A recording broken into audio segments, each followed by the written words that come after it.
My own brothers died tragically as well, truth be told.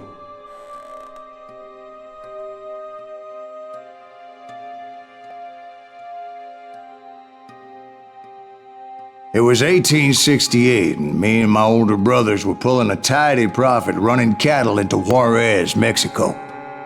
One night after my brothers retired for the evening, I found a little poker game in a cantina with a couple of cowboys. And I just couldn't lose. I even won an old Spanish coin that had to be 100 years old. Well, I was mighty pleased with myself the next morning as my brothers and I rode for Texas. But before we crossed the border, those cowboys caught up with us. It was Johnny Ringo, Roscoe Bob Bryant, and another asshole named Jim. They wanted their money back and everything else we had, including our lives, as those boys didn't want us coming for them later. Bob put that old Spanish coin in my mouth and said, "I won't have it said that I left you with nothing, boy." Well, those horses bolted, and there we hung as those bastards rode away. The branch finally snapped under the weight of the three of us, but being my older brothers were bigger and heavier, they were already dead. And right then I swore to myself that I would avenge them. Ringo you know about. But Bob eluded me, until I heard he was riding with the Wild Bunch.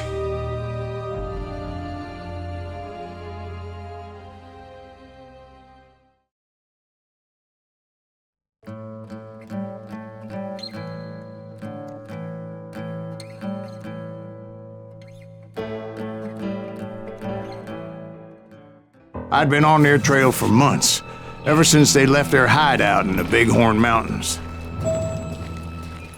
Led by Butch Cassidy, they were a loose association of outlaws who robbed banks and trains from Colorado to Montana. Among them was the Sundance Kid, and that murderous hombre I was tracking, Roscoe Bob Bryant. Were you a part of that giant Pinkerton posse after the Wild Bunch? No, boy. A circus like that would have slowed me down. Besides, I wanted Bryant all to myself. I'd heard about a large shipment of gold being transported to Wilcox, Wyoming on the Overland Flyer. I figured the Wild Bunch would likely hit such a treasure, and by God, I figured right. They blew the bridge with the intention of forcing the train to stop. Well, I assumed the Wild Bunch was likely in the still intact part of the train high above. I was determined to make that sumbitch Bob pay for what he did to my brothers.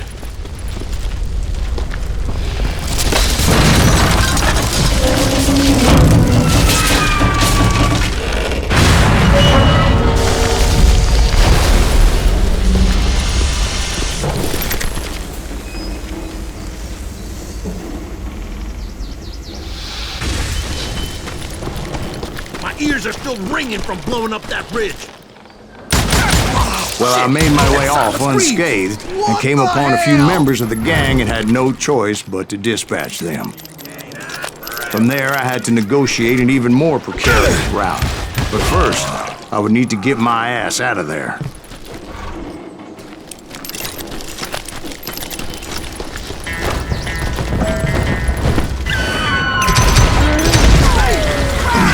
Jumped from the frying pan into the fire as the train was clearly fixing to fall. I had found the gang, but in order to find old Bob, I needed to fight my way forward past a whole passel of desperados.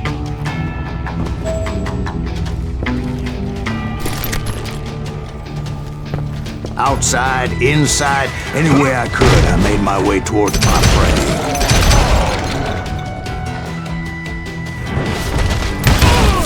Well, what about the passengers?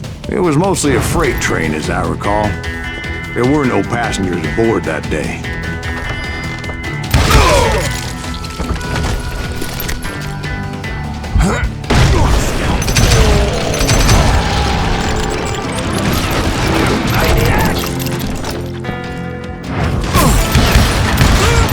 This asshole don't know who he's up against.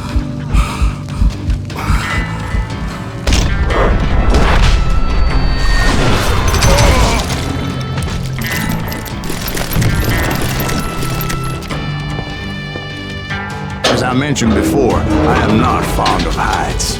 But I was too busy dodging bullets to worry about falling to my death. Odds were I was likely to die that day anyway. So I was determined to take down as many of those bastards as I could. Better hide.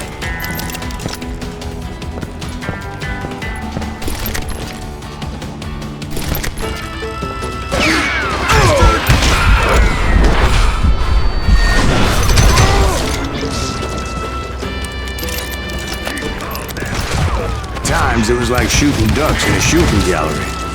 The only difference is these damn ducks shot back.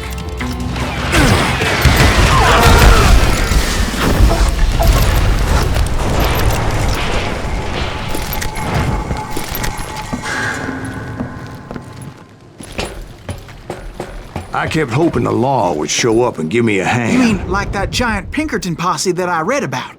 Did they come riding in, guns a-blazing to help?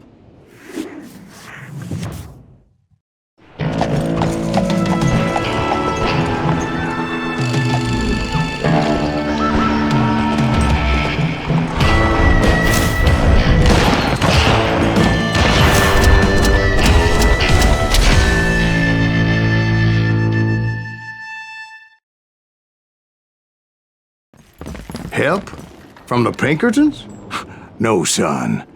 I had to fight the wild bunch all by my lonesome, as usual. Who the hell is...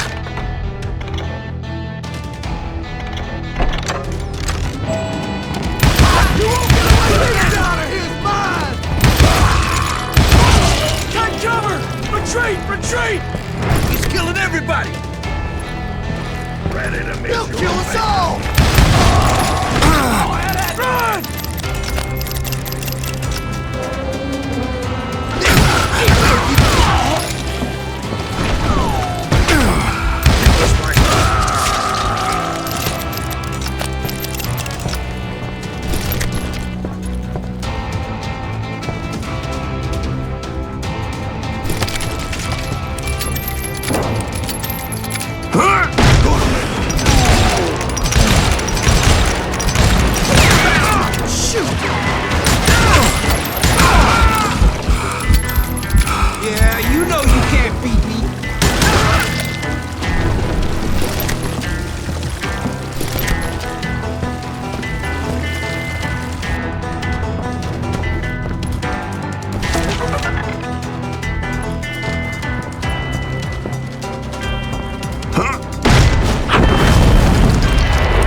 Guess is those dime novels didn't portray this as it happened, did they?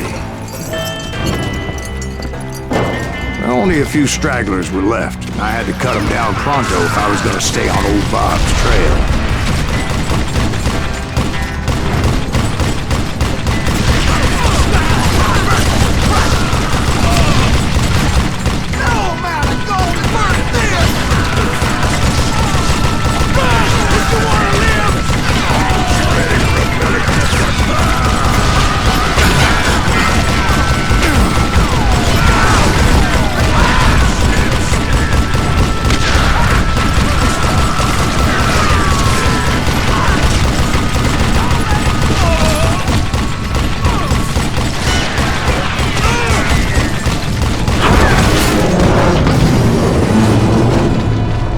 Once I silenced all those guns, I went searching for my nemesis, determined to finally have my justice. But the only survivor who welcomed me was George Flat-Nosed Curry. Who was he?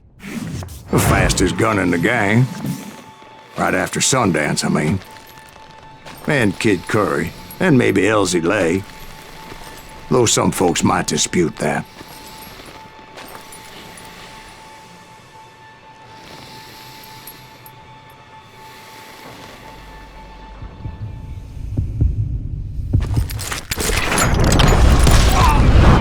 On that very same day, Butch Cassidy and the Sundance Kid decided to leave the Wild Bunch behind and decamped for South America.